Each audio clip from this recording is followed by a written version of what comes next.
दोस्तों, आने वाले कुछ समय में बंगाल की धरती पर कुछ बहुत बड़ा होने वाला है। बंगाल की धरती पर फिर से देश की खूंखार आर्मी की तैनाती होने वाली है। जो फैसला ममता बनर्जी ने सालों से दबाए रखा था, अब शुभेंदु अधिकारी ने उसे हरी झंडी दिखा दी है। जिस आर्मी से दुनिया भर के जो बड़े बड़े देश हैं वो दहशत खाते हों, उस आर्मी की वापसी, उस रेजिमेंट की वापसी बंगाल की धरती पर होने वाली है। रोहिंग्या मुसलमानों में इस खबर को सुनकर हड़कंप मच गया है। ममता दीदी की टीएमसी के जो गुंडे थे उनके भी पैर कांप रहे हैं। ममता दीदी की रातों की नींद गायब हो गई है।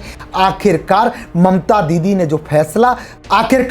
दीदी ने जिस गोरखा रेजिमेंट पर रोक लगा रखी थी, अब वो गोरखा रेजिमेंट बंगाल की धरती पर फिर से उतरने वाली है।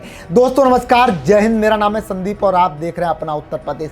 बंगाल की धरती पर इस समय ताबड़तोड़ एक्शन हो रहा है। बंगाल में सीएम शुभेंदु अधिकारी योगी स्टाइल में ऐसे सबक सिखा रहे हैं जैसे कि यूपी में कभी गुंडे माफियों का हिसाब किताब होता था।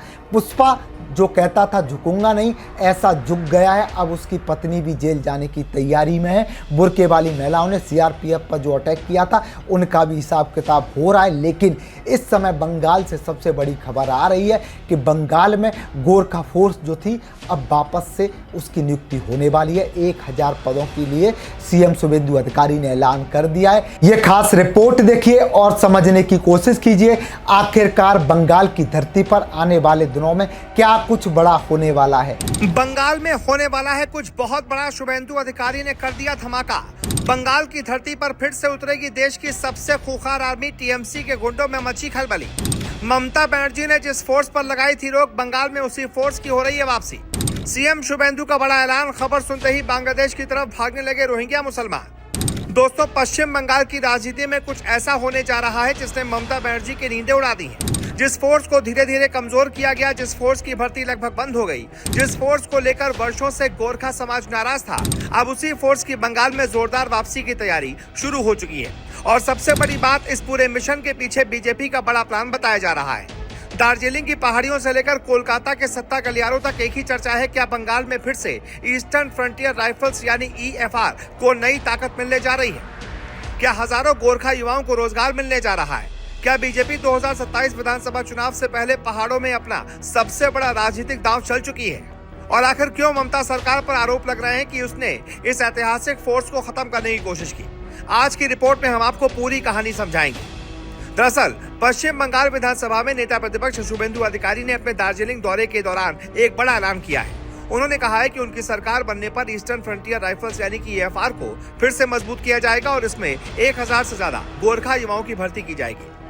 आने वाला कुछ महीने के अंदर 1000 ईएफआर में, पुलिस में आपका नौकरी मिलेगा ईस्टर्न फ्रंटियर राइफल के अंदर। इतना ही नहीं, भर्ती में महिलाओं को भी विशेष अवसर देने की बात कही गई है और लगभग 30% सीटें महिलाओं के लिए आरक्षित रखने का दावा किया गया है।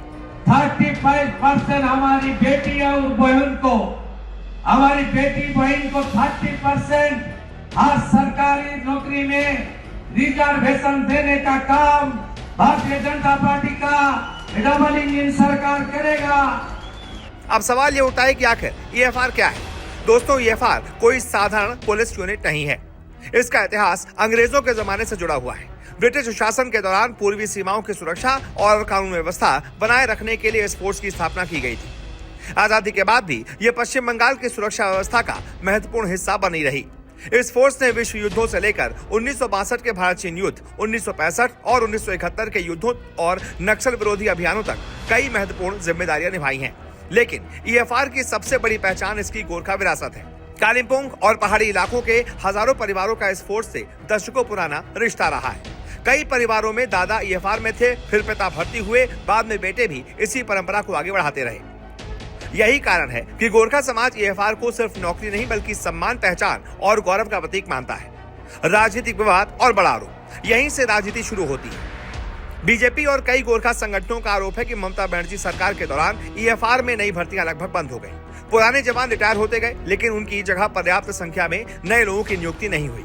दार्जिलिंग से बीजेपी सांसद राजू बिष्ट समेत कई नेताओं ने आरोप लगाया कि ईएफआर को धीरे धीरे कमजोर किया गया। हालांकि तृणमूल कांग्रेस इन आरोपों को खारिज करती रही, लेकिन पहाड़ों में रहने वाले लोगों के बीच ये मुद्दा लगातार चर्चा का विषय बना रहा।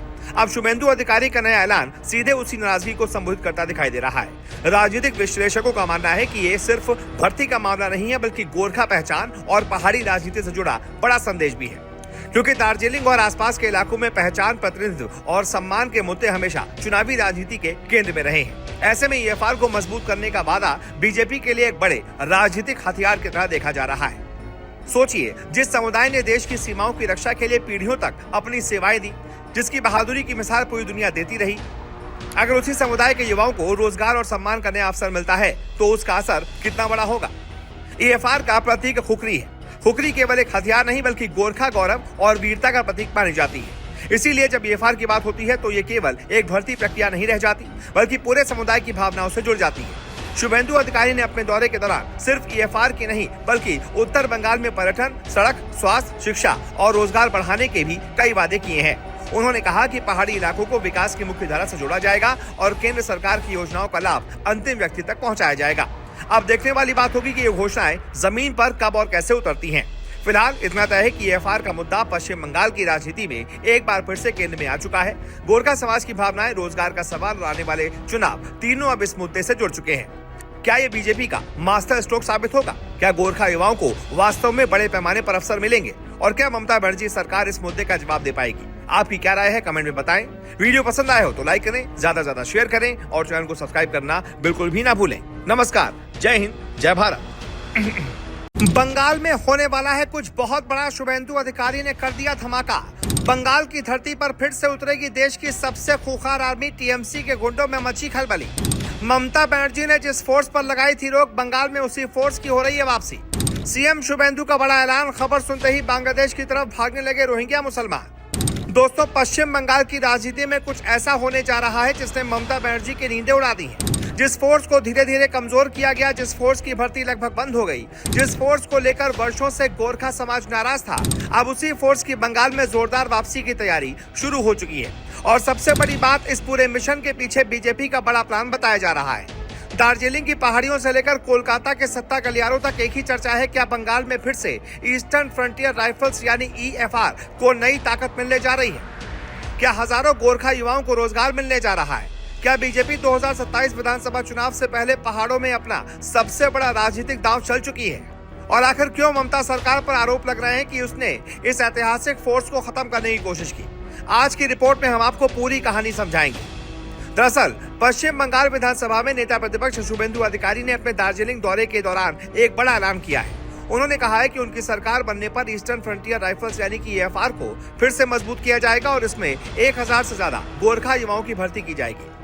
आने वाला कुछ महीने के अंदर 1000 ईएफआर में, पुलिस में आपका नौकरी मिलेगा ईस्टर्न फ्रंटियर राइफल के अंदर। इतना ही नहीं, भर्ती में महिलाओं को भी विशेष अवसर देने की बात कही गई है और लगभग 30% सीटें महिलाओं के लिए आरक्षित रखने का दावा किया गया है। 35% हमारी बेटी और बहन को, हमारी बेटी बहन को 30% हर सरकारी नौकरी में रिजर्वेशन देने का काम भारतीय जनता पार्टी का डबल इंजन सरकार करेगा। अब सवाल ये उठता है कि आखिर ईएफआर क्या है? दोस्तों, ईएफआर कोई साधारण पुलिस यूनिट नहीं है। इसका इतिहास अंग्रेजों के जमाने से जुड़ा हुआ है। ब्रिटिश शासन के दौरान पूर्वी सीमाओं की सुरक्षा और कानून व्यवस्था बनाए रखने के लिए इस फोर्स की स्थापना की गई थी। आजादी के बाद भी ये पश्चिम बंगाल की सुरक्षा व्यवस्था का महत्वपूर्ण हिस्सा बनी रही। इस फोर्स ने विश्व युद्धों से लेकर 1962 के भारत चीन युद्ध, 1965 और 1971 के युद्धों और नक्सल विरोधी अभियानों तक कई महत्वपूर्ण जिम्मेदारियां निभाई हैं। लेकिन ईएफआर की सबसे बड़ी पहचान इसकी गोरखा विरासत है। कालिम्पोंग और पहाड़ी इलाकों के हजारों परिवारों का इस फोर्स से दशकों पुराना रिश्ता रहा है। कई परिवारों में दादा ईएफआर में थे, फिर पिता भर्ती हुए, बाद में बेटे भी इसी परंपरा को आगे बढ़ाते रहे। यही कारण है कि गोरखा समाज ईएफआर को सिर्फ नौकरी नहीं बल्कि सम्मान, पहचान और गौरव का प्रतीक मानता है। राजनीतिक विवाद और बड़ा आरोप, यहीं से राजनीति शुरू होती है। बीजेपी और कई गोरखा संगठनों का आरोप है कि ममता बनर्जी सरकार के दौरान ईएफआर में नई भर्तियां लगभग बंद हो गई। पुराने जवान रिटायर होते गए, लेकिन उनकी जगह पर्याप्त संख्या में नए लोगों की नियुक्ति नहीं हुई। दार्जिलिंग से बीजेपी सांसद राजू बिष्ट समेत कई नेताओं ने आरोप लगाया कि ईएफआर को धीरे धीरे कमजोर किया गया। हालांकि तृणमूल कांग्रेस इन आरोपों को खारिज करती रही, लेकिन पहाड़ों में रहने वाले लोगों के बीच ये मुद्दा लगातार चर्चा का विषय बना रहा। अब शुभेंदु अधिकारी का नया ऐलान सीधे उसी नाराजगी को संबोधित करता दिखाई दे रहा है। राजनीतिक विश्लेषकों का मानना है कि ये सिर्फ भर्ती का मामला नहीं है, बल्कि गोरखा पहचान और पहाड़ी राजनीति से जुड़ा बड़ा संदेश भी है, क्योंकि दार्जिलिंग और आसपास के इलाकों में पहचान, प्रतिनिधित्व और सम्मान के मुद्दे हमेशा चुनावी राजनीति के केंद्र में रहे हैं। ऐसे में ईएफआर को मजबूत करने का वादा बीजेपी के लिए एक बड़े राजनीतिक हथियार की तरह देखा जा रहा है। सोचिए, जिस समुदाय ने देश की सीमाओं की रक्षा के लिए पीढ़ियों तक अपनी सेवाएं दी, जिसकी बहादुरी की मिसाल पूरी दुनिया देती रही, अगर उसी समुदाय के युवाओं को रोजगार और सम्मान करने का अवसर मिलता है तो उसका असर कितना बड़ा होगा।